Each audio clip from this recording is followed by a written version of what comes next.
spook easily startled. Have you ever explored the depths of fear?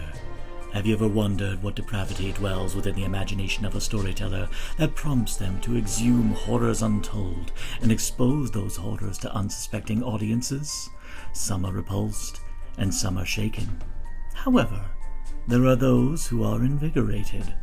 So to those demented souls, we invite you to journey inward into the dark bowels of human imagination. Press play, and you will discover what's in the podcast. And welcome to this latest edition of What's in the Podcast. And today I'm feeling a little funny, and I'm pretty sure our guests today are feeling funny as well because, well, we're a horror show, but, just because there's blood, murder, mayhem, and pain and degradation doesn't mean we can't have a little laugh every now and then. So today we are going to spotlight I don't want to say it's a recent trend in horror, but it's definitely one that has gained a lot of popularity pretty much at the start of the 21st century, the horror comedy. This is where right in the midst of all the horrific elements, there's a little giggle every now and then, but sometimes, and especially recently, there have been a lot of horror movies where people are more laughing than screaming, and sometimes you just can't tell the difference. So I decided this time around we're going to have a three-way discussion on the matter, and of course one that we're bringing in is a friend of the pod. You already know him as the multi-platinum award winning artist Jeff Whitmire, whose album Stabby Road in my wonderful Fantasyland is the hottest selling album of all time. Hi, everyone. So welcome back to the pod. How are things going with Stabby?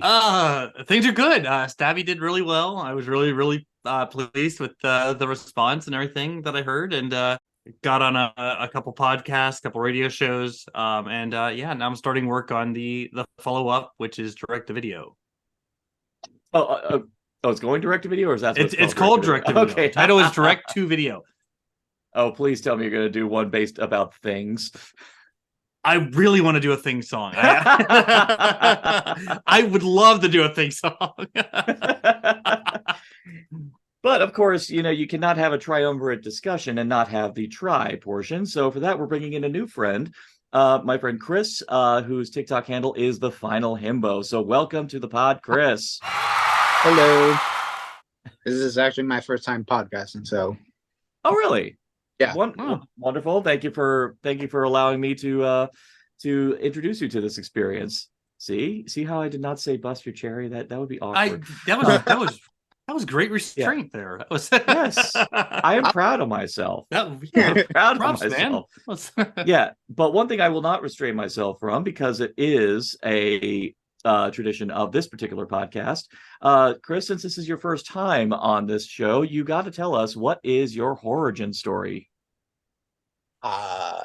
That is a family little origin story. I remember just growing up, my dad used to love movies, and he used to go to Blockbuster early 2000s and picked out like a couple, like three movies that weren't appropriate for like a 6-year-old, and that one was Chucky. And then ever since then, I kind of loved horror. So you kind of did it start with you kind of like poking your head in, like going, "What are you watching?" And then they're like, "Out of here!" Nah, he just like, go ahead. Nice, man. Everyone has those parents that just say, "Come on in," Yeah, you got to traumatize them from the early, like when they're young. We say, others say traumatized, we say conditioning. You know what? True. Yeah. You know what? I mean, that's like a lot of the kids grew up in the 80s and they had to watch Return to Oz, and they see Queen Mombi's head screaming, "Dorothy Gale." Yeah, it's like the sequel to the 1939 classic, ladies and gentlemen. So, well, good. We're all laughing. We're all having a grand old time. So, I suppose the key thing we have to talk about with comedy horror is, or horror comedy, whichever, pick your poison. I suppose that's part of the thing we're going to be talking about today. But the wacky thing is the notion of adding humor to horror is actually nothing new, and in fact has kind of been around practically since the dawn of cinema, going back to of course comedy legends Abbott and Costello, who did one of the earliest examples of a crossover film or even a cinematic universe film, Abbott and Costello Meet Frankenstein, which of course wasn't just Frankenstein. We had friggin' Lon Chaney Jr. as the Wolfman in it, and we had Bela Lugosi back as Dracula in it. And that didn't stop there. They ended up doing Abbott and Costello Meet Jekyll and Hyde. Didn't they also do The Invisible Man, I think, as well? I think so too. Yeah. So to be a fly on the wall, man, I would have loved to have just seen the notion that these two celebrated comedians were just obviously big fans of horror. But the idea of us having some laughter in the midst of scares is oddly enough not a new concept. But for all of you both, in your opinion, what would you say was the start of horror comedy? I mean, after Abbott and Costello, like really when it started taking hold. I think it would be like starting with like morning cartoon shows from the 50s, or like Really?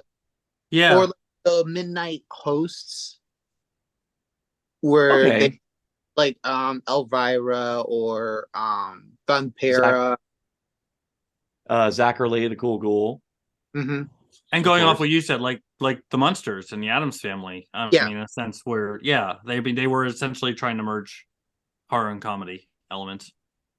Granted, they were sitcoms, they were comedies, but I mean, but they were using the horror to lighten the horror theme, to like lighten the blow and make it more campy and more enjoyable for like the family dynamic. That sounds pretty good. I mean, I think from my personal opinion, I would even say the 80s played a major role in it, because around that time, that's when we were getting movies that were family driven but had horrific elements and a lot of humor elements. I mean, of course, the greatest example is one of the best Christmas movies ever made, Gremlins, which legendarily, of course, the outrage from parents was so angry that it spawned a new rating. But ultimately, according to Joe Dante, that movie was meant to be a lot more hardcore. Oh yeah, have you like ever heard like the original ideas that were planned or shot for that movie? Not specifically. Like Billy's mom dies in that movie, and her head rolls down the steps. Yeah, it was like I did hear that. Yeah, it definitely went a lot harder than was planned. But I agree. That's definitely one that really merged the two.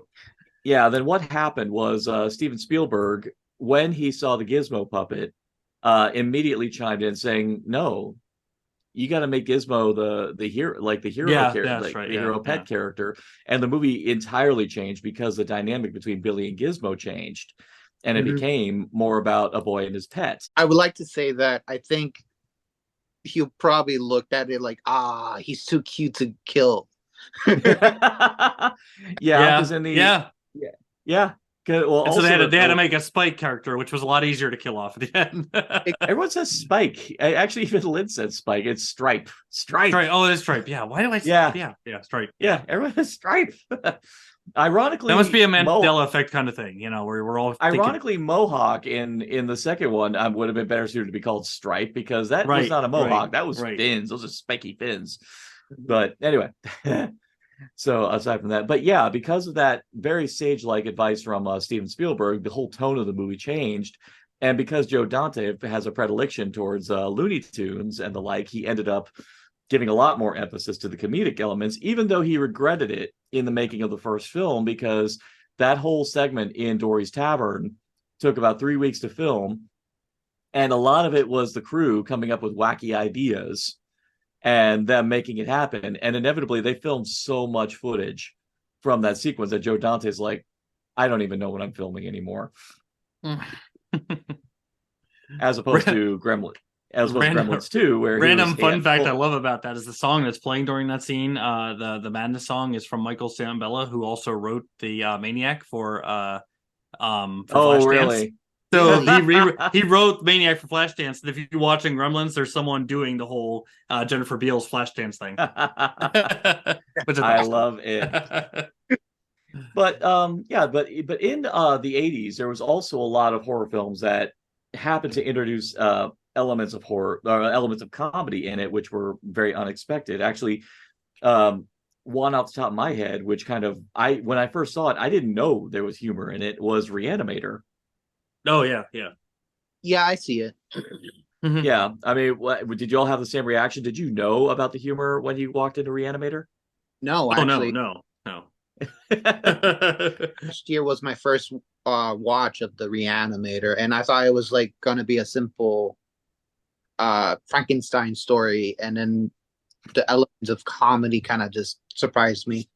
Yeah, I think what was I think for me the first big tip off was pretty much when the cat came alive and started attacking him, and he's Yeah. thrashing around with a very obvious plush cat on his back. Well, you think it's inspired by Lovecraft, and if read Lovecraft, there's not a lot of humor in his writing. So Yeah, and what's funny to me is a lot of good comedy horrors have come out of Lovecraft. So including Reanimator.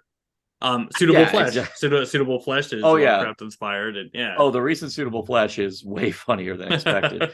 So with that, let's kind of go into like the ebb and flow of our conversation today. Joe Bob Briggs consistently says that to make a great horror comedy, you got to have 20% comedy and 80% horror. And I suppose his meaning to that proclamation is the idea that the filmmaker in question should not be ashamed of the fact that the movie is a horror film, and that because if you put too much humor into it, you're so badly trying to compensate for the fact it's a horror film by throwing in comedy. And if you're not good at comedy, you're going to fail the movie. So that was like his take on it. So today we're going to kind of discuss movies that maybe fall into that heading, but also certain horror comedies that maybe buck that trend just a little bit, and ones that pretty much prove his point. So for starters, Jeff, why don't you give us some good examples? Let's start with examples of ones that kind of fall underneath that heading of the 20% humor, 80%. Okay. So the movies that are primarily horror but have comedy elements. Yeah, the ones that fall okay. under the Joe Bob scale. I would say the first Evil Dead, definitely the second Evil Dead for me. Lost Boys falls in there. Lost Boys is the one I always think about because there's really actual dark, serious elements to Lost Boys.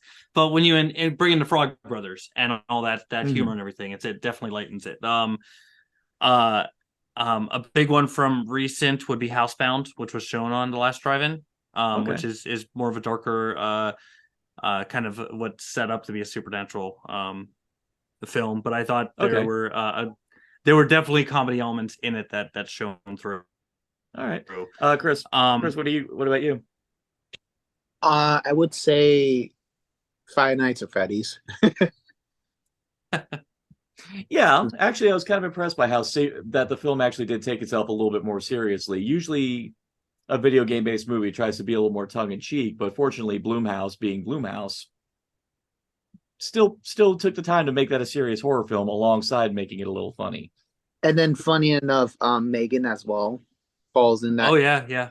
Oh God, yeah. Yes. Oh, well, Megan started people off on a humorous foot, and then when they actually watched the thing, they were like, "Yeah, Megan's actually still creepy." People. Oh no, yeah. And then I would say, oddly enough, Gremlins 2. Gremlins 2. Yeah. Yeah, you know what? I agree with that. Because there's some dark stuff in Gremlins 2, actually. Friggin' Christopher Lee gets, not only does he get electrocuted to death, he gets maimed beforehand, and yeah, and you have the whole thing with the spider gremlin and the dark hallways. There's definitely some kind of scarier stuff in there. Yeah, the beautiful thing is that Joe Dante, because he was resistant to come back for the second one, and when Warner Brothers could not find a director who would be willing to do it, they begged Joe Dante and they promised him complete control over the movie. It's like the only time he ever got full, complete control. They couldn't mess with him, so he was allowed to basically go completely batshit with that movie. So that's why he threw in.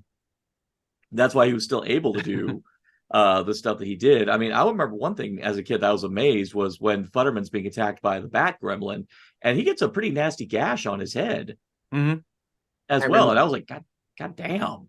the fact that they still, that in this crazy ass movie, they were still getting moments like that. That movie holds up too. I've watched Gremlins 2 recently, and that's a really solid sequel. Like the whole meta thing with Hulk Hogan standing up in the theater, like if you were in the theater at the time and all that. Yeah. There's some really good stuff in there. I wish I could have been in the theater for that, man. I mean, Cool. you don't get that Andy Kaufman-esque fourth wall break. Right. That whole anymore. prank thing that happens where you think the Gremlins actually have messed with the movie and all that. That was really good. We need to get back to that. Back to that. I think it would be, I mean, get back to that Python-esque, level of fuckery. I would say for me, good examples. I mean, we've definitely mentioned a couple. One that I just rewatched today, and actually I've kind of developed a recent obsession with it over the past couple of weeks because I discovered that the musical version of it is fucking awesome. American Psycho. That one. Oh, Chris, you got to look. You didn't know that was a musical. There was a musical of it, did you? No, I didn't. Oh yes, yeah, yes. It is really damn good. But the thing is, American Psycho. I remember first time watching it, like a lot of people, I was like shocked by what I was watching. I was like, this is just raw. This is crazy.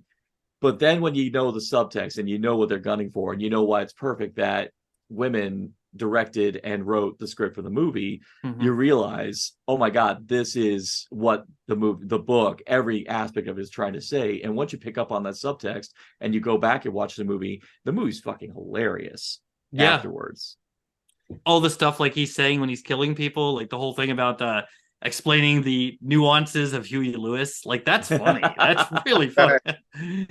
or saying the parody that came afterwards. Oh yeah, the Funny or Die parody with Huey Lewis and Weird Al. Well, I'm sorry, Al, but I'm kind of on Huey Lewis's side. I Want a New Duck was a pretty weak parody.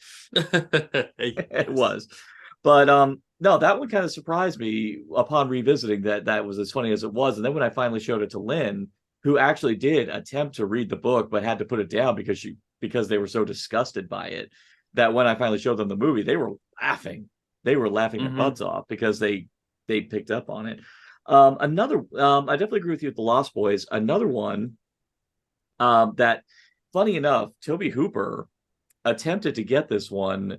He tried to get a PG rating done for this little bitch, but of course, for obvious reasons, it was never going to happen. But he actually still points out that, no, there's funny shit in this movie that no one picked up on. The original Texas Chainsaw Massacre. Really? Oh, yeah. Yeah. He tried to get a PG rating for it? He tried to get a PG. Why do you think there was so little gore in the movie? Wow, yeah. Yeah, that's true. That's true. He was trying to, well, the thing is, in that time, when you get a PG rating, it opens you up to more theaters. Right. Yeah. And they could get more into PG back then still, but yeah, I mean, still thematically, it's But ultimately, no, there was no way that movie was getting a PG. But if you watch again, it's one of those ones that you don't pick up on the first go round. But if you go back, you realize there's really funny aspects of that movie, and some of the exchanges with characters is way more funny. I mean, I will say flat out, I laugh my ass off every time Drayton Sawyer goes, "Look what your brother did to the door." Yeah. See, we're laughing. Yeah. Yeah. And even when I first saw it, even though definitely leaned into it in number 2, but yeah, in part 2. Part 2. Part 2. That's a different story right there. But even the part where Grandpa kept dropping the hammer and they kept putting it back in. Even the first time watching it, that scene, I was disturbed as hell. But even when that scene was happening, there was a part of me like going, am I laughing because I'm deliriously terrified, or am I laughing because that's really fucking funny? Honestly, yeah. I think also when Leatherface kind of did his like dancing was kind of funny too. Oh yeah. Iconic. I'd say too, yeah. Oh, iconic, yeah. Honestly, it would be fun if someone did a kind of a funny remix, like with different school music on top of it, like, cause my personal feeling, you put the Benny Hill song over anything's funny. Like now.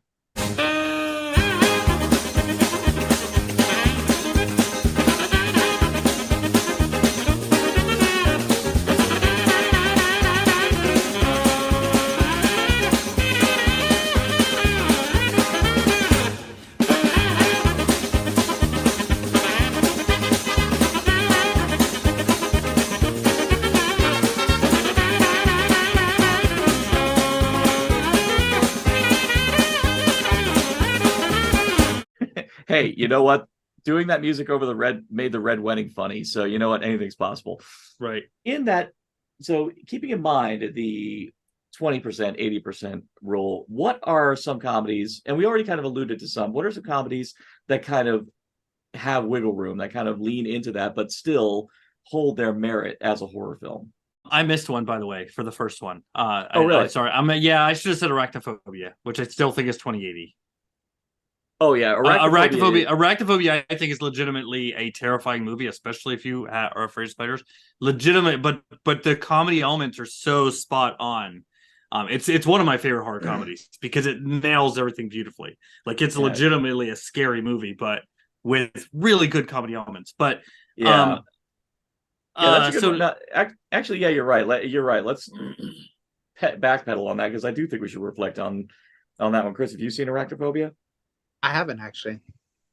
Okay, for those who have not seen it, Arachnophobia tells the story of an exotic, highly venomous, highly aggressive spider found in South America, hitches a lift with a research team, and ultimately ends up killing their photographer, and the photographer hangs out in the photographer's coffin, and ends up in this idyllic California country town. And there, the spider ends up mating with a house spider and ends up creating this strain of lethal spiders that are going around town. The beautiful thing about this movie is that it preys on every single aspect that freak people out about spiders, like common house spiders around the house, like all the scenarios that get people just putting your foot into a shoe, putting your foot into a slipper, reaching up for the lamp, being in the shower, being in the shower with one. It plays even just being in your basement. And I will say, when I was a kid, my garage was, my dad's workshop / garage was nasty, and there were like big ass black spiders in the corner with, I was like that. So it played on all those fears, but yet in the midst of all that, you have John Goodman as the exterminator, archetypally blue collar, exterminator character, and he's not a cartoon character either. He's not like the thing. No, he's just blue collar schlub who loves his job. It was such a perfectly cast movie, and Jeff Daniels, Julian Sands. I mean, like all the humor. When it comes in, lands. Yeah, rest in peace, Julian Sands. All the humor just lands perfectly, and it just comes during these really dark moments because the spiders are brutal in this film. I mean, they're one bite kills, and they're in your house, and so it definitely has that constant. You feel your skin crawl, but then the lines when they the comedy lines when they happen are they're laugh out loud funny. It's a really good marriage of the two. Yeah, and even more funny is I remember the advertising campaign for this movie actually tried to sell it more as a comedy than as a horror film. Yeah, something to make you laugh. It's a thriller. Chill out. It's a comedy. Right. It's something you'll never forget. I'll remember that. Jeff Daniels, John Goodman. Check. Arachnophobia, a thrill-omedy. That's very difficult to explain to a non-professional. And it's a PG-13 movie too, which it is a PG-13 movie because it's not gory. Right. Yeah. So it's not gory. It's not, but yet just go. And again, to any naysayer, you can make a good PG-13 horror film. Yes, agree. Yes, we had it last year with Megan. Megan was 2013. Right. Mm-hmm. Worked great. Was 2023. God, I wish it was 2022. And some of the other ones would have been if they were in theaters. Like Cobweb would have easily been PG-13, and No One Will Save You would have been a PG-13 movie. It would have easily been a PG-13. Yeah, right. Yeah, and yet still effective. So let's go ahead and head forward again to the comedies that we consider are able to have more wiggle room and still maintain their integrity as a horror film. Now, Jeff, you mentioned Evil Dead 2, and I personally feel Evil Dead 2 kind of falls more underneath this head. I would agree. Yeah, Evil Dead 1 I think has some comedy elements. Now that I'm thinking about it, I mean, yeah, it does. But Evil Dead 2 definitely falls into this category. It's one where they leaned heavily into the comedy. That was the direction they were going with this, an Army of Darkness, and I would put this one where there, you still have the terror moments, the horror elements. Yeah. Way more comedy in Evil Dead 2 though. So before we really get into it, both of you, your opinions, what is it that you think how is it a horror comedy can really go hard with the laughs, but what are the horrific elements that does a horror movie keep in order to keep the horror going? That's a good in order question. I'd say I think probably one of my favorite recent examples of a horror comedy where it is unflinchingly a comedy, but it is also horrific as fuck with insane gore, whacked out nudity. Like it is like one of those like balls to the wall madhouses. Personally, it is Jackie Kong's Blood Diner. This one is highly inspired by Blood Feast, and this sucker goes crazy. And for anyone who's going to say, "Oh, I didn't like it," it's not scary. When you see a brain shoot out of a decomposed skeleton and is fully sentient, are you really thinking that the intention of this movie was ever to be scary? Right. And it's like, but you know what? People still call it a horror film, regardless. You've hit on the crux of the discussion, though, because I know a lot of people that say keep the comedy out of my horror. I know a lot of people that really don't like horror comedy. I adore horror comedy, even the ones that we're gonna get to in the next tier. Like I even like those. I love horror comedy movies, and I love horror movies, and as someone who does comedy music about horror movies because I love the two so much. I get that, but I think sometimes people will say that a horror movie has to be scary. It has to be this, but I was talking with my daughter recently. We just watched Shaky Shivers the other day again for like the fourth time this year. And Shaky Shivers is a really funny movie. It's a horror movie, but it does not lean very hard into the horror. It has a great werewolf transformation scene. But and she said, I love horror comedy movies. Her favorite movie is Reanimator, and we got to talking and answer your question. The movies that I love that are horror comedies, they aren't afraid to go extreme with the gore stuff. They aren't afraid to go extreme with the uncomfortable horror stuff in the movie. So I think that's one of those things that like Scare Package. Scare Package is bloody. Scare Package movies are bloody as hell, but they're also hysterical. Yeah. So, Chris, anything to add on that point? Like anything that comes to your mind when you think about this? Honestly, I think Army of Darkness falls into comedy. Yeah. And also Tucker and Dale. Yes. Great one. Absolutely. Yes. Fantastic movie. Oh yeah. Tucker and Dale. Well, Tucker and Dale, I think, also works this actually goes underneath the heading of it falls underneath the heading of a parody, and and as I've always said before, and I even said it when we were talking about when I was with Tally talking about Slumber Party Massacre. Oh, there's another good example. Mm-hmm. Slumber Party Massacre, actually 1, 2, and 4. Well, the 2021 version. The third one is serious. Not 3. 3. Yeah, 3. The point of a good parody is that the people doing the parody have to have some kind of affection for the thing that they're satirizing. They have to do it lovingly. Otherwise, it's just going to come off as flat out mean-spirited. And Tucker and Dale works great because it's made by people who probably not just love horror, but actually love comedy horror. And you get the vibe watching that sucker that they also love movies like Evil Dead 2, where it's really funny, but it's also bloody as hell, because Tucker Dale also does not hold back on that front. Oh yeah. Either. So would you both say that maybe gore is the key factor? Like, would you say like it's one of them? Yeah. Yeah. It's one of them. Yeah. Comedy aspects to it.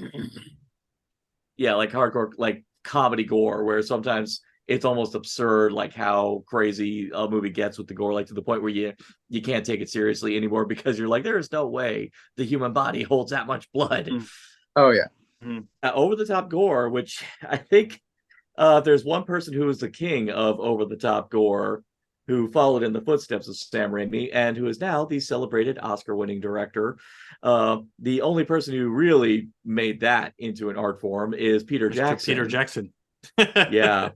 So obviously we gotta, and I will say flat out, nothing makes me laugh harder than people who do not know that Peter Jackson did horror before he did Lord of the Rings. I was actually kind of surprised with that little fact when the first time. You gotta tell us that story then. Tell us that story. I gotta know. Like, what did you find? So I'm assuming you watched like. I watched Frighteners. Mm-hmm. Okay. And I was like, I did my research, and I'm like, wait, Peter Jackson did this. Oh, so you have not encountered the joys of Meet Dead the Alive Feebles. then, or Meet the Oh. Feebles? No, and Okay. for this year actually. Oh, I will say flat out. I would say flat out start with Dead Alive or Brain Dead, as it's known in other countries. I guarantee you never thought you could ever do things with a riding lawnmower, or not with a pushing lawnmower. The final pushing 10 minutes lawnmower of that movie are insane. so good. It is insane. I mean, even the R-rated cut. I remember first time I watched it, it was the R-rated cut, and even that was bonkers. But when I saw the actual unrated cut, it's one of those ones where the gore flies. So even to the point where not just zombies are attacking, but zombie intestines are attacking. Mm-hmm. And even then, prior to all that mayhem, when you have a priest. I kick ass for the Lord. You buy it. You just buy it. So, he warmed up too because Bad Taste was definitely there, and Meet the Feebles was. I actually saw a copy of Meet the Feebles at a store once, and on it said from the director of Lord of the Rings. And I have never laughed as hard because just because you like Lord of the Rings, there might be a possibility you're not going to be able to Meet the Feebles. Oh, I think probably one of my favorite things is, I mean, it wasn't with Peter Jackson, but at some point me and some friends went to go see Spider-Man, the first one when it came out. Yeah, sorry, Chris, we're old. But we when Spider-Man first came out, I told people, it was like, oh, you want to see this guy's other movies? Yeah, right. Oh, I have such sights to show you. And very promptly afterwards took him to my place, and we watched Evil Dead 2. One friend was, his brain shut off because he was catatonic because he openly said, I don't know what I'm supposed to be doing right now. I don't know if I'm supposed to be screaming or laughing. Mm-hmm. Yeah, he just did not know. And it was so, and then afterwards I wanted more of that effect. So very promptly at a Halloween party some months later, I took Evil Dead 2 to a Halloween party to a bunch of noobs who did not know about this movie.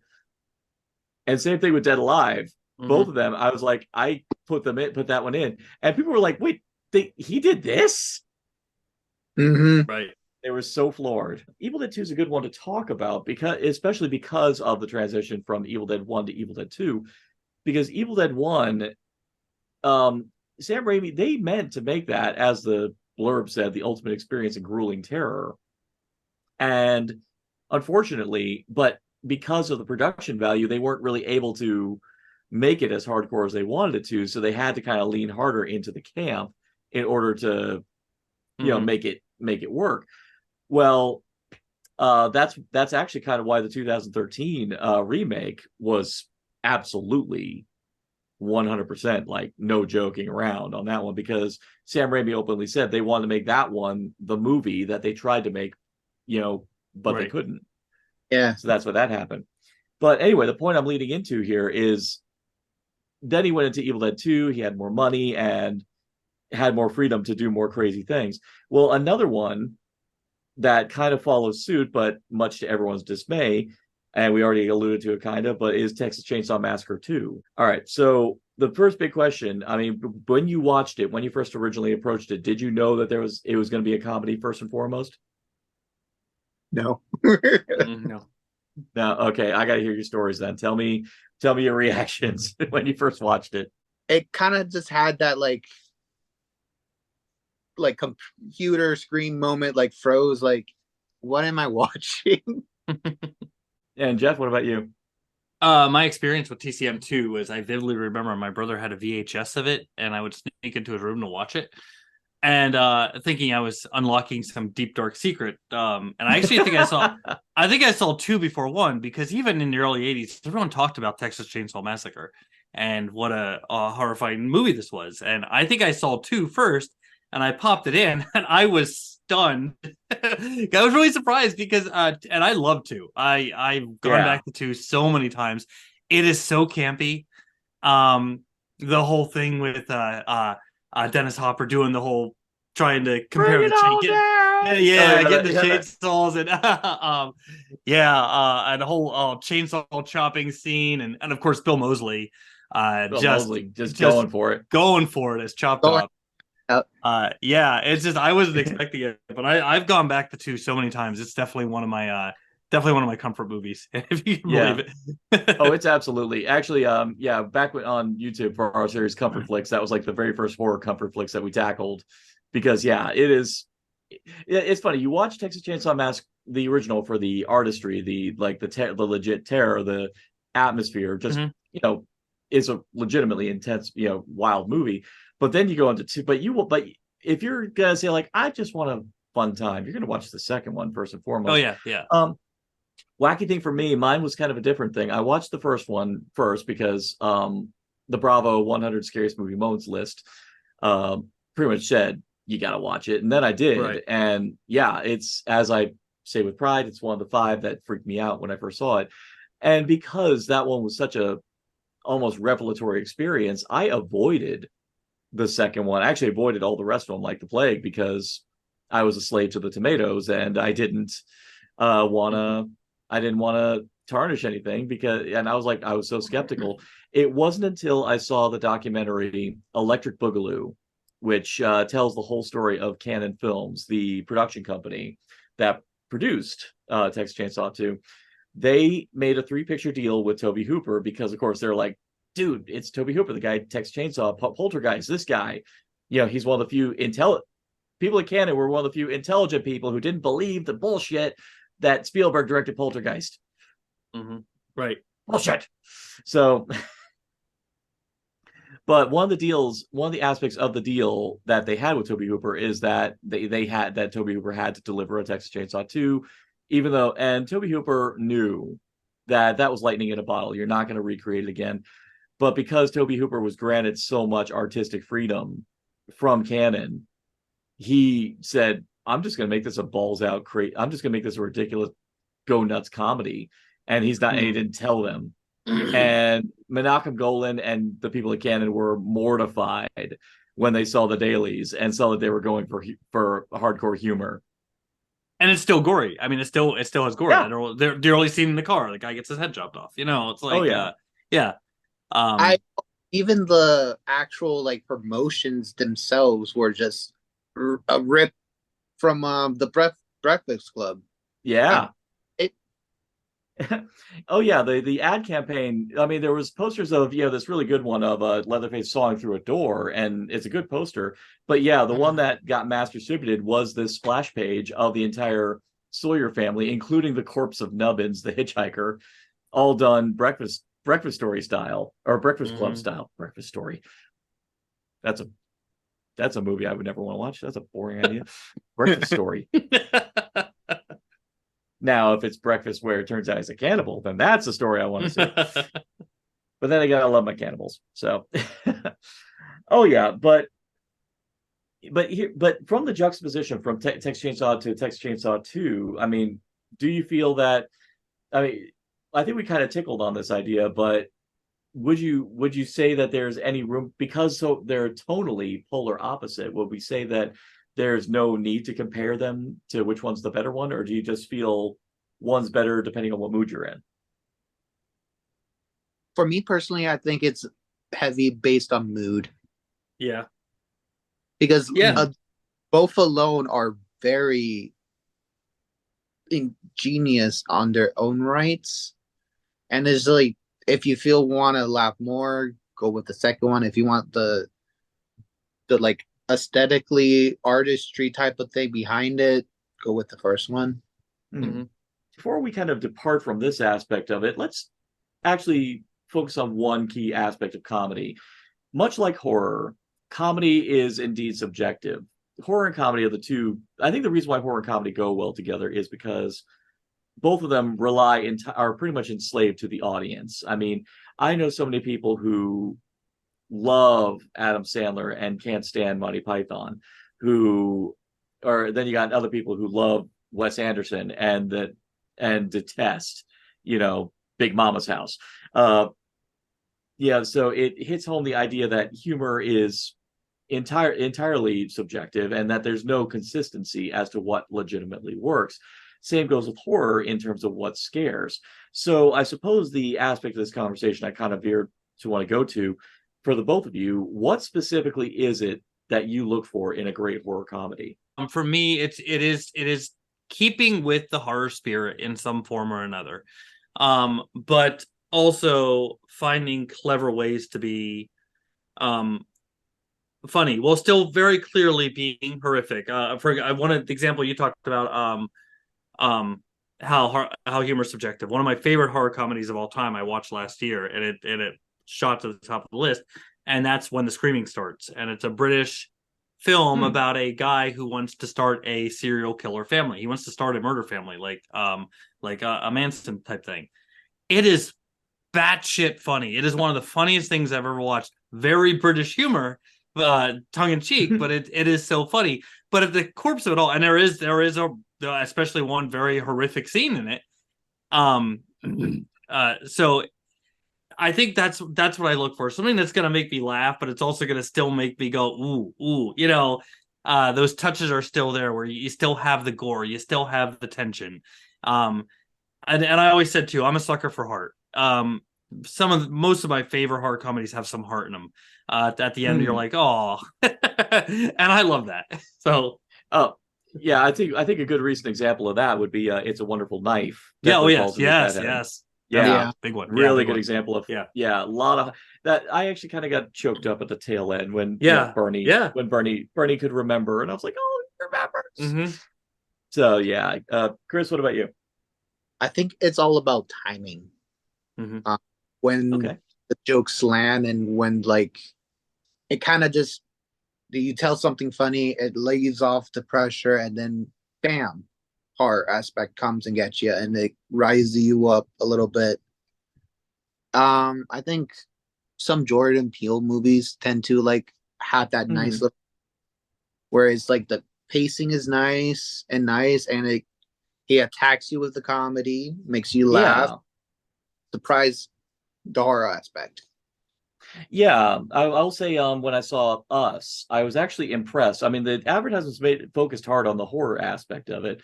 I was actually very kind of relieved when I saw the movie. Well, because I saw Us before I really started jumping hard into horror, so I was still kind of reluctant a lot of times. I'm like, but when I watched it, I was actually amazed by how the humor landed just right. Never too crazy, never too over top. Everything that felt right for the tone of the movie. And I think tone is a big, major aspect of the story, or of the balance between the humor and the horror. If the tone you're trying to sell is, wild, crazy, cartoony, wild ride, then both the humor and the horror need to match it. That's why I think Blood Diner is such a perfect film in this respect. But then you turn around and you got something like, say, Deadstream is a fantastic example right there, because that's a film that you think is going to be a parody of found footage films, just because you're introduced to Sean, our main character, and you think this whole thing's going to be a ridiculous affair, but then as you get into it, it's still funny, but man, does it shock you with how legit creepy that movie is. There's moments that made me jump in that damn movie. So I think a balance of tone, is everything. I find it impressive that we've been talking horror comedy this whole time, and we've not talked about Shaun of the Dead. What? How have we not? Oh. Quintessential. Yeah. How have we? Okay, you know what? Call Ripley's, because I think that's actually quite impressive. Yeah. All things considered. Yeah. So I suppose we do need to get into Shaun of the Dead. I suppose every single kind of trend always has that one example that kind of kicked off the idea of what a horror comedy is. And I know for a lot of people, Shaun of the Dead is that movie that kind of set the template. I think it redefined it. Yeah, definitely. Yeah, big time. It really did. I mean, and the funny thing is, the horror elements of those movies that movie does not really start until like a good 30 minutes in. It kind of you into the universe as well. Yeah, it just lulls you in. You're so focused on Sean and Ed and their relationship and just Sean's problems. And then, oh, by the way, we didn't notice it, but the zombies have taken over. So, and that definitely fits, all my criteria, because there's definitely heart in that movie. I mean, the ending is such a heartwarmer. But yeah, there's definitely tense moments. There's very thrilling moments in there. The fight scene in the Winchester, and it's but definitely the jokes land. It's a hysterical movie, very funny. Oh yeah, and for extra measure, there's moments where it becomes a sobering drama. I mean, the whole and the wacky thing is, if they take the comedy out, Shaun of the Dead is just a base level zombie film that's just British. Yeah. Like the scene where Sean and all of them are fighting over whether or not to euthanize Barbara. That scene would fit in perfectly in any dramatic zombie film. Yeah. And yet it's in this comedy, but yet it doesn't feel out of place. And to me, I think that's a miracle. That's just and I think a lot of that may be due to the fact that the horror elements that preceded it still worked, even with the humor still contained. And even then, it does not. And even though, like you say, there's a happy ending, or there's kind of a happy ending, it's still sad because a lot of horrible shit still happened to Sean and Liz. So I love the fact that movie does not flinch away. It doesn't do a Hollywood ending where everyone's happy. Oh, Hollywood ending. Speaking of Hollywood, I would say Anna and the Apocalypse is one of my all-time favorite movies. Is a good example, and that's a musical. So that one kind of like, it was kind of like anteing up, is like, or like, I see you a romantic comedy with zombies. It's like, oh yeah, boom, musical bitches. And I've always talked about that too, because the Anna and the Apocalypse was spawned from a short film that was done, and I'm drawing a blank on the creator's name, but he sadly passed away. He did a short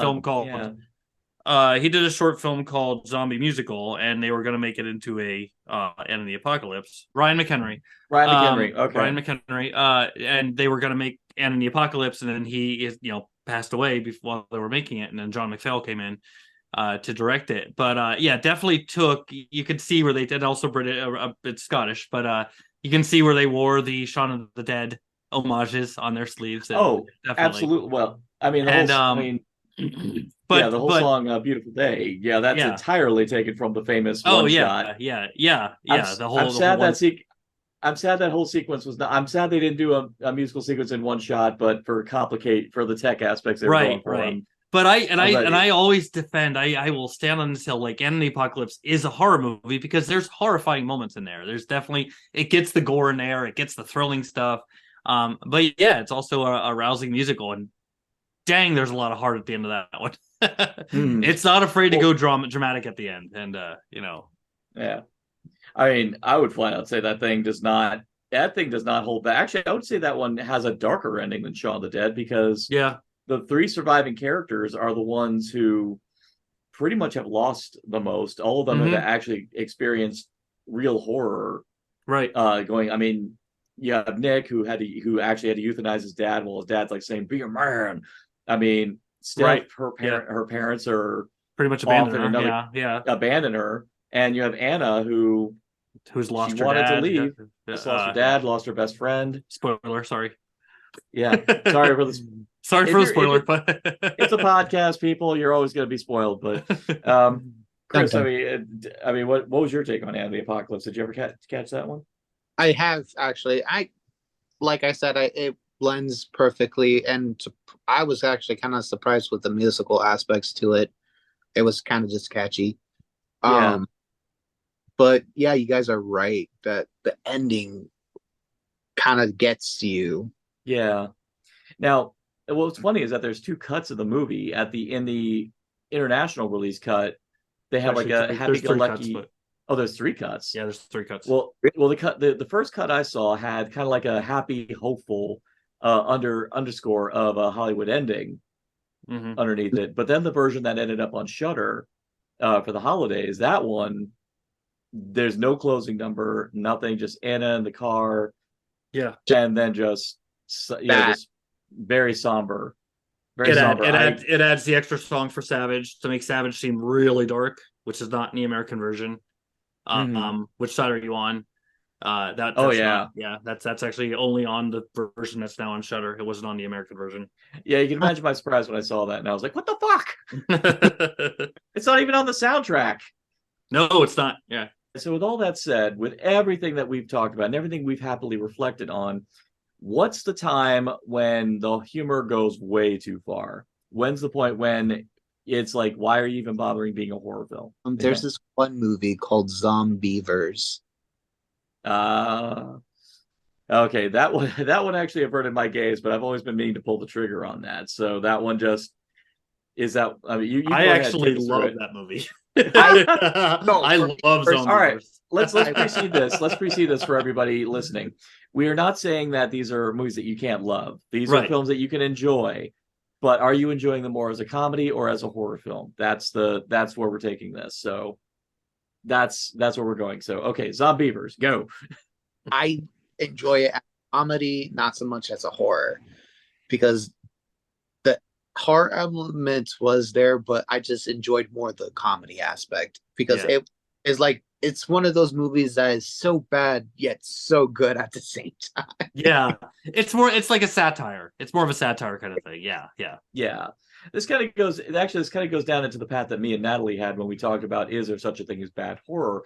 A lot of times, a movie can veer hard into camp, or sometimes unintentionally so, and still be entertaining regardless. So obviously something like Zombievers and of course the Granddaddy Sharknado, these are films that own the camp and ride hard into it specifically to make a so bad it's good movie, but so deliberately.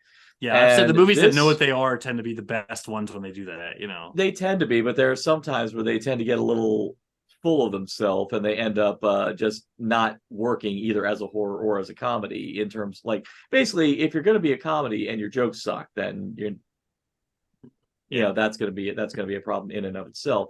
I'd say one movie, I think a notorious movie that falls beneath that heading for me is Saturday the 14th. You give me a look, Chris, but that one was a horror parody, and it's funny it's called Saturday the 14th because it actually came out relatively the same time as the first Friday the 13th. But it involves a family just moving into they inherit this haunted house, obviously. But the jokes are punny as hell. There's some moments where the jokes come off as really cringe. I mean, there's a whole sequence where a fish emerges from a bathtub of a girl who's like 13 or something, and that's just uncomfortable to watch. It's less funny, and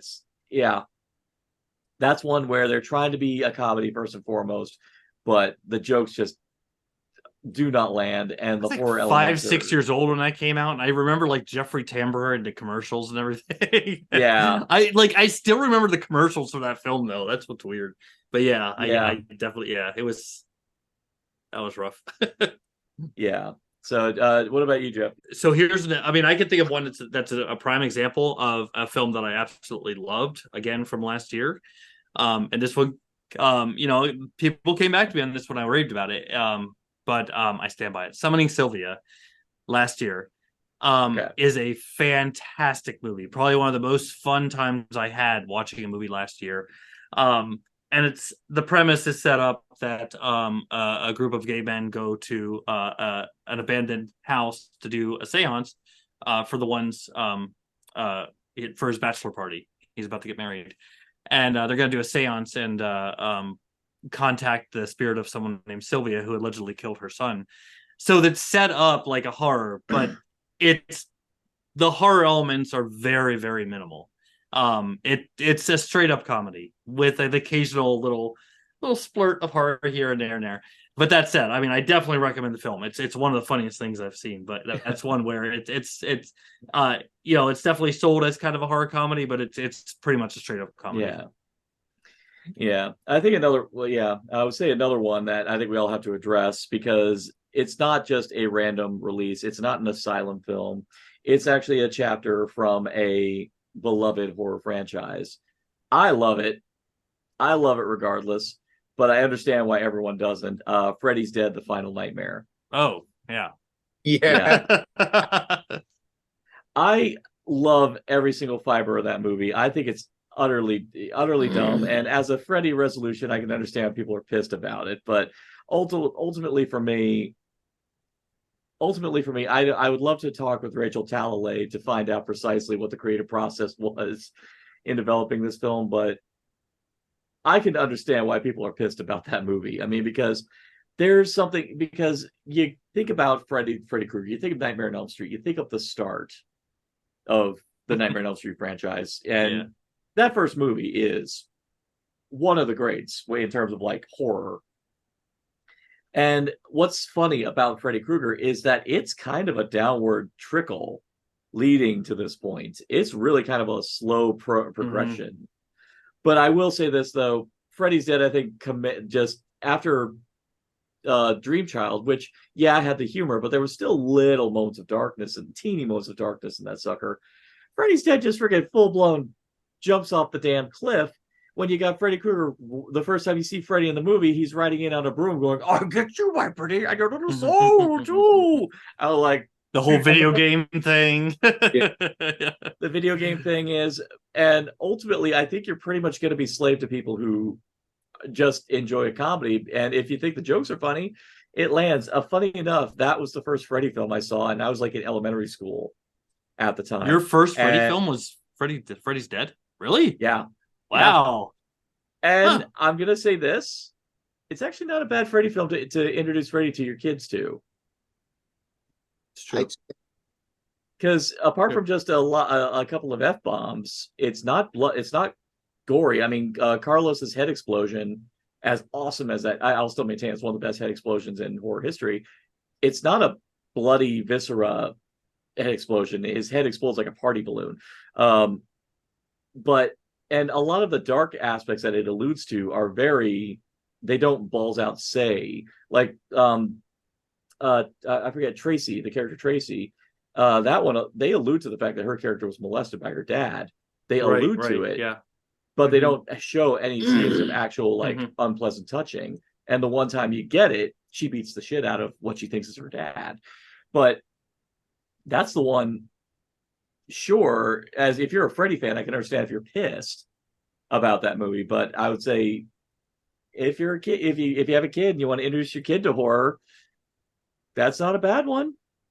That's not a bad one to lean your kids into. My son and I binged all of them 2 years ago because he was really expressing interest. So we binged the entire series. Oh, really? And that's actually where my song "Don't Fall Asleep" came from, because we were watching it so much. But we binged the whole series, and we actually, going back, we had a good time with 6. It's fun. It's a fun movie to watch, Yeah. So my first kind of like introduction to Freddy as well was Freddy versus Jason. Oh yeah. You both got some odd starts in the Nightmare universe. Well, and it's funny for me because I was an 80s kid like a lot of them, and Freddy was everywhere. But of course, my parents, being the protective Republican sort they were, never wanted me to watch any kind of like real horror. So anytime I ever attempted to watch a Freddy film, it was usually on TV and it was usually censored. But even then, still pretty creepy. But my parents just did not let me watch anything like that. So Freddy's Dead, on the other hand, it was a miracle they let me watch that. Right. And even then, they were just like, every time an F-bomb dropped, they're like saying, "John, never say that." But everything else they were totally cool with. Right. But going back to the kind of the core topic, I suppose this is that a prime example of when something leans too hard into comedy and it ends up derailing something, because when you're dealing with the beloved horror icon that kind of pretty much defined a major part of cinematic culture of a decade, going hard into humor like they did definitely derailed. I mean, ultimately, I think the lesson here is that if you're going to do a horror comedy, You just really have to know what kind of movie it is you're telling, like what kind of story you're telling, what kind of, ultimately, what mood do you want your audience to be in when you watch it? So, Yeah. I suppose as a fun little bit of thing, for both of you, if you were to create your own horror comedy, what kind of comedy would it be? What kind of horror would it be? And how far would you lean one way or the other? So, Jeff, we'll start with you. Oh, I was trying to creep off the screen here. I was trying to creep out of frame. I was not prepared for this question. That's okay. I came up with it up top of my head. So wow, okay. I don't know. It would be a creature feature, I think, because I think some of the coolest horror comedies have been creature features. So I'd probably have some sort of I don't know what, something that hasn't been tackled yet, but I think I would make but I think it would have to be like legitimately scary type creature feature, a bug kind of thing. I think that's where I'm going. And I think arachnophobia is one of my favorites. So something where there's a very real threat, but you can still make it funny. I don't know. Killer mosquitoes, maybe. Killer lightning bugs. Killer stink bugs. I don't know. Killer stink bugs. I'm going with yeah. I'm going with stink bugs. Actually, that's actually a good point. Actually, last night I've always said, I think I even told you about it, how TerrorVision. I saw TerrorVision as a kid, and that traumatized me just because John Carl Buechler's effects are so damn good. Yeah. And of course, they killed the kid at the end, so that as a little kid, that freaked me out. I was totally oblivious to what the hell was going on in the movie in terms of the characters. I was just so focused on the fact that monster was fucking terrifying to a kid. Yeah. I just watched it again for the first time in decades last night.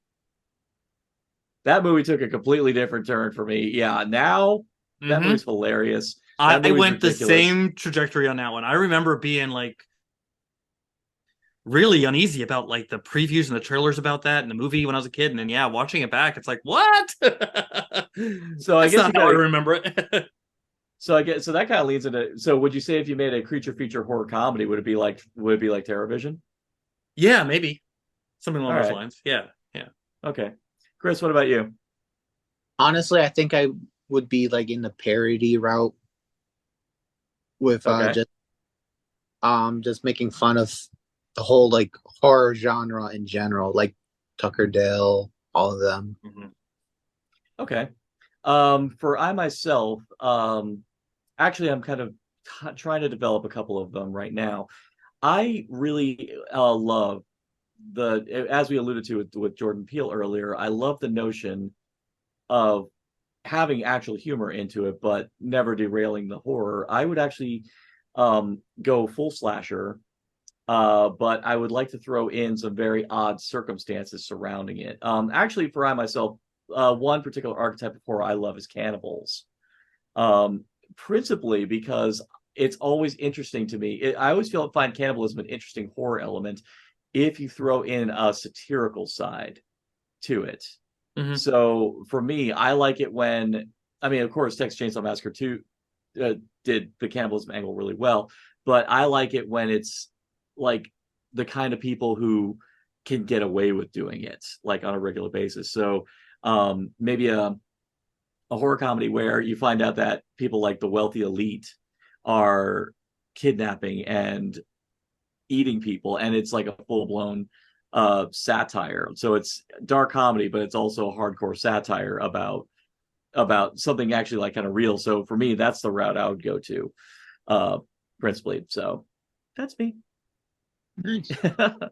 Oh yeah, and sure, I'd go crazy on the gore, but I would simultaneously, I'd kind of want it to also still be funny, because actually I'd say a good example of kind of what I'm going for is Society. I think is kind of what I would go for.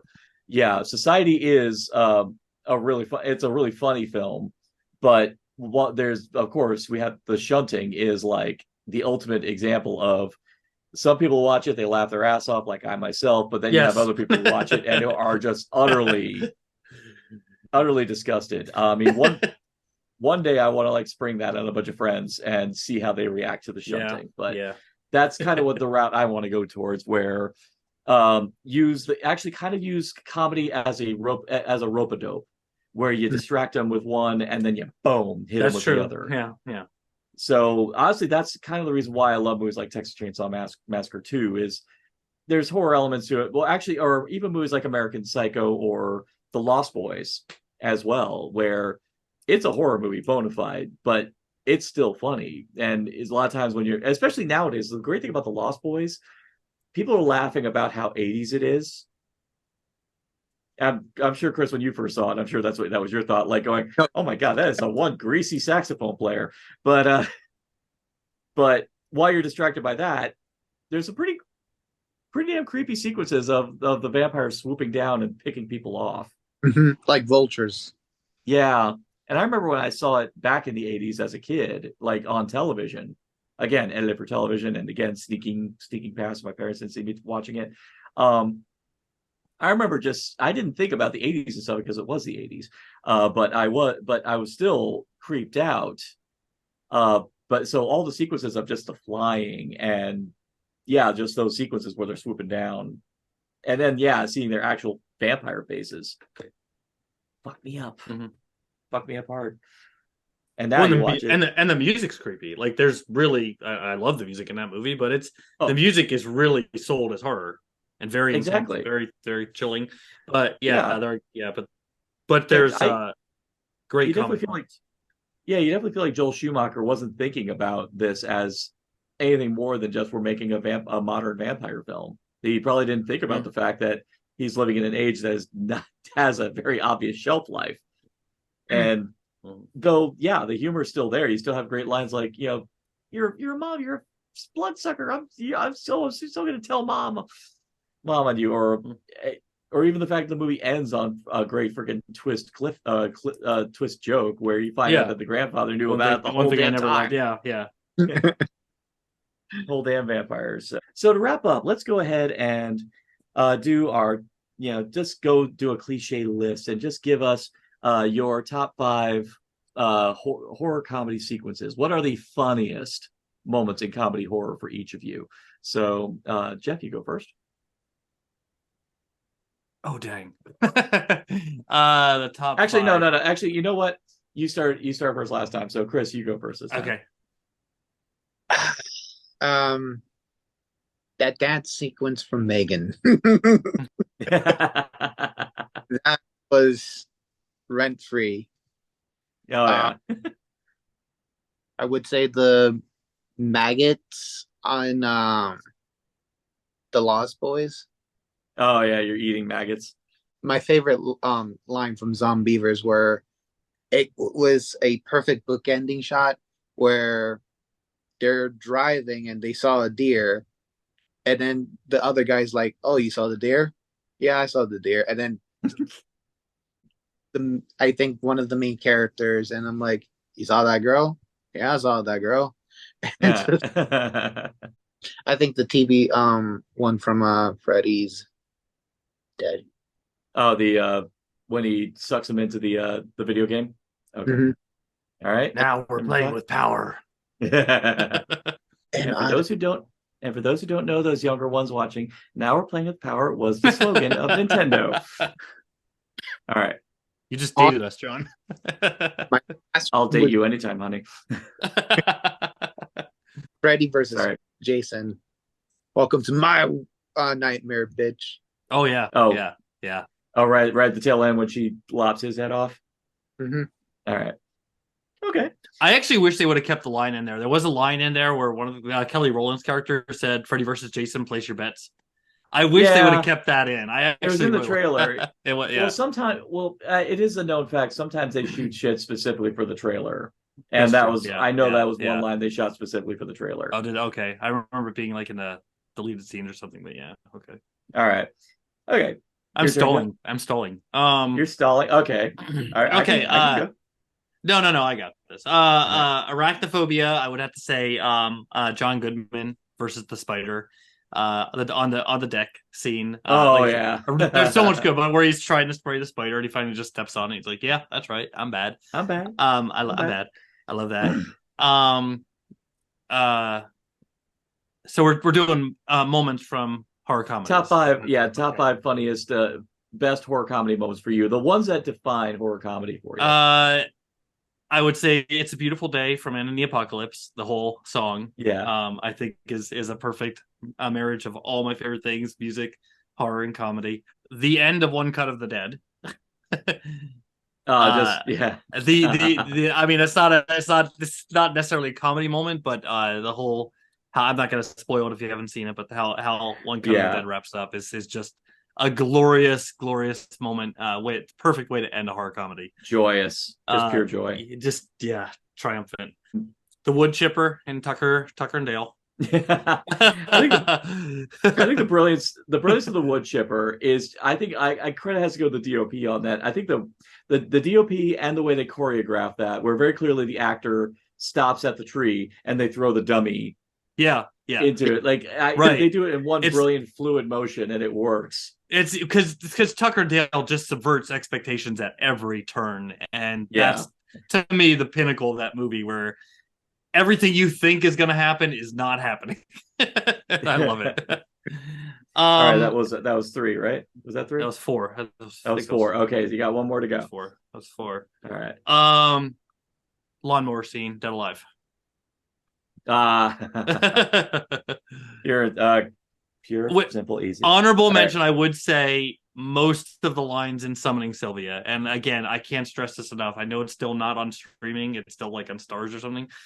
Seriously, watch that movie, because people have come back and they're like, this was a comedy. I'm like, yeah, but there's some scary like horror stuff in there, but the lines are so great, and it's very very satirical towards it addresses a lot of LGBTQ rights and things and everything really good. So I would say a lot of the writing in that one, because there were lines in that one that had me laughing that I had to pause it and rewind because I was missing things. So all right.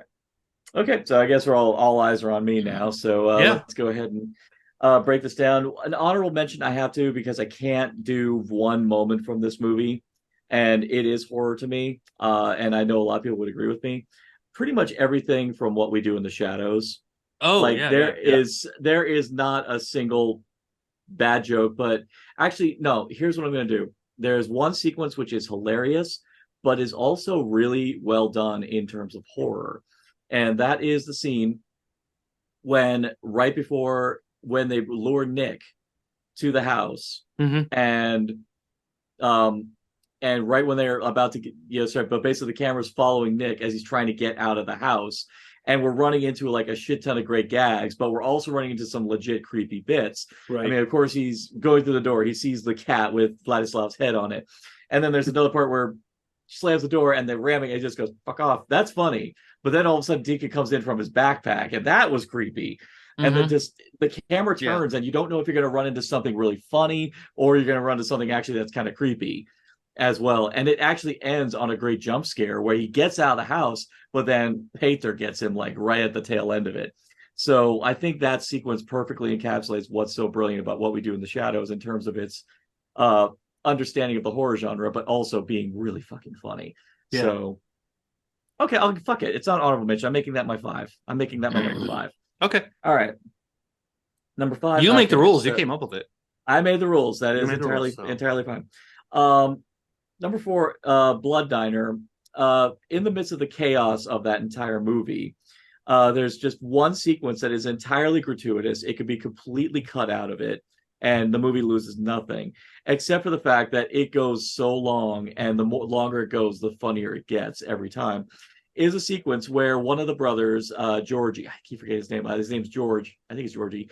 But he's driving his van to find another victim, another immoral girl for the Shitar sculpture.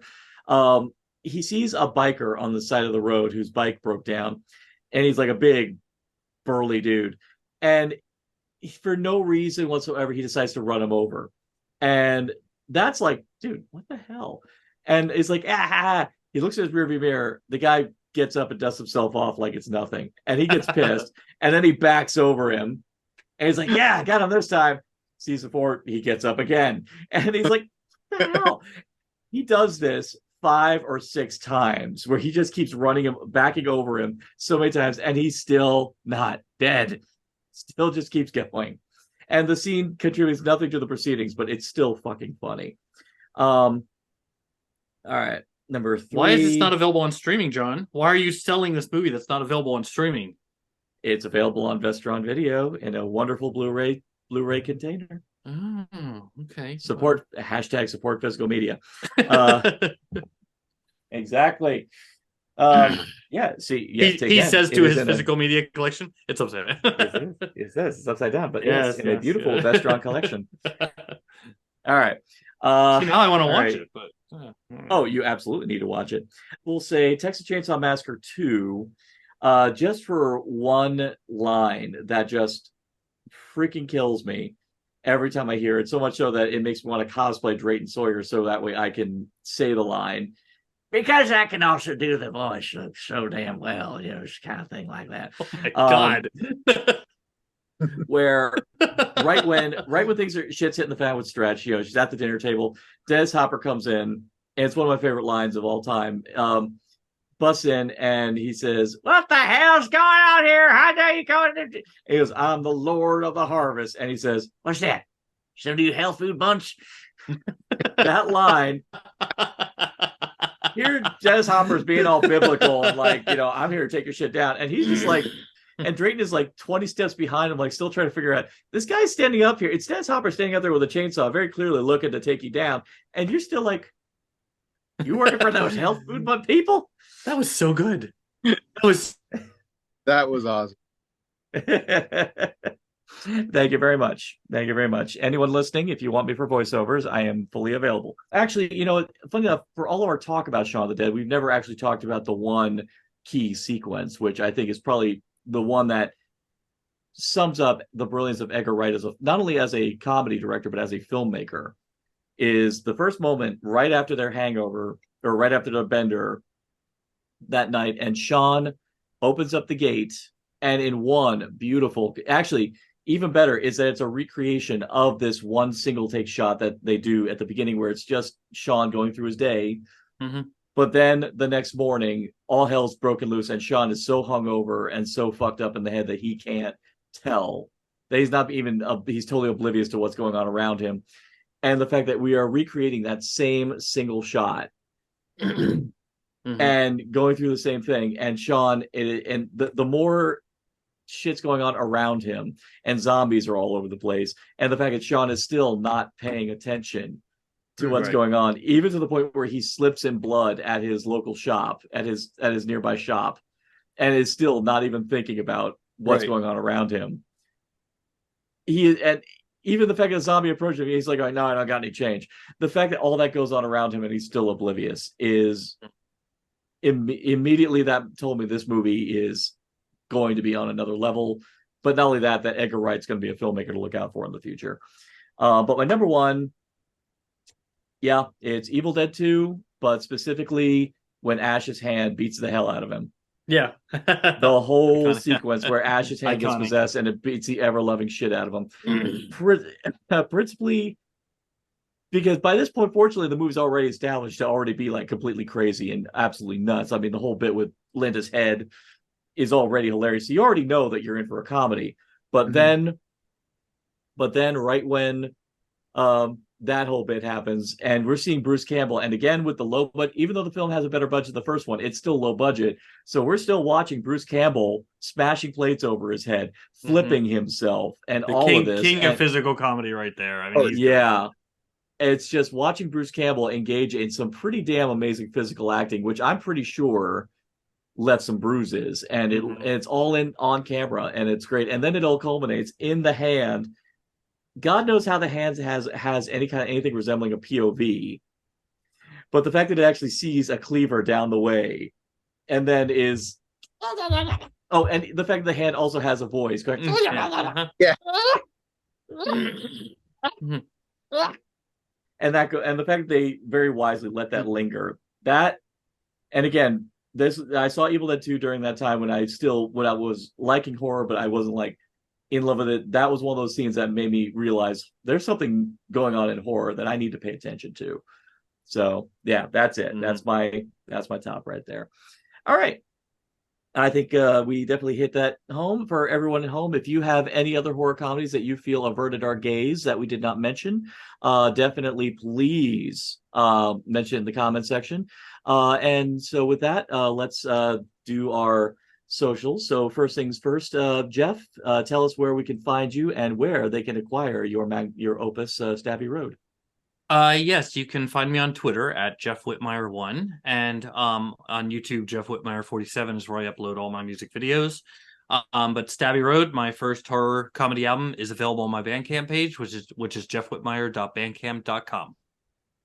Mm-hmm. And for extra measure, if you want to see some other bits of his genius outside of Stabby Road, go to his YouTube channel as well. And you'll see a lot of John there. A couple of John, yeah, a couple of me there as well. So Chris, where can we find you?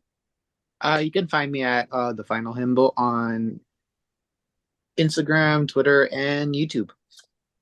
And TikTok. And TikTok. And TikTok. That's actually, ironically, that's not how we found each other, but TikTok was involved. But anyway, yeah. All right, so everyone else, that was our discussion on horror comedy / comedy horror, one or the other. But in the meantime, if you are interested in exploring the dark bowels of human imagination, ask yourself this question: what's in the podcast?